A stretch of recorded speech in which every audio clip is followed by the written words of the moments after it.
of a new kind of church. This church is not in a building. This church is made up of people that we refer to as the sons of God. And Paul, writing by the Spirit of God to the church in Rome, said to them, he said, the earnest expectation of the whole creation has been waiting for the revelation of this group of people, the sons of God. He said, you must look for Christ. You must look for who? Christ, the revelation of Christ. Because when we see him, we are changed to be like him. The 7 assemblies represented 7 different kinds of churches. Put together gives you a perfect picture of what the church universal looks like.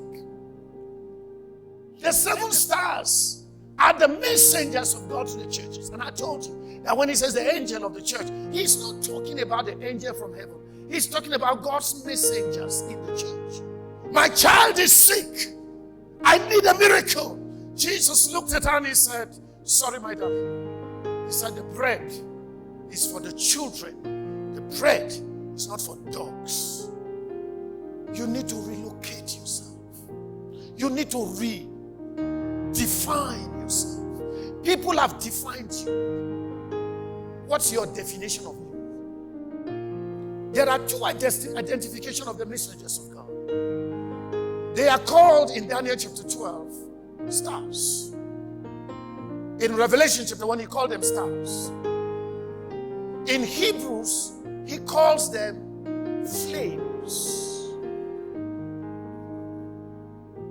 He maketh his angels spirits, but his ministers, his messengers, he makes them what?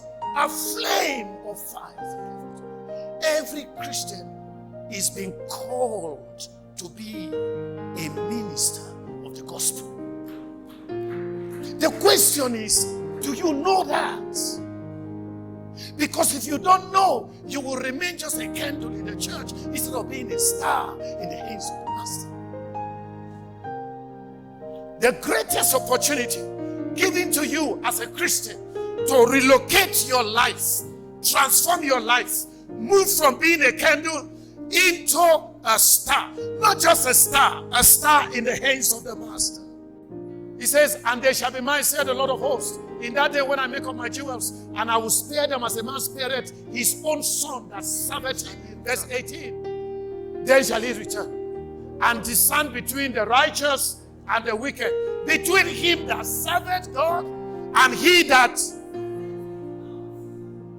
It's interesting that Jesus is in the midst of the candle. That even if you decide to remain a candle, it does not mean you are no longer a Christian.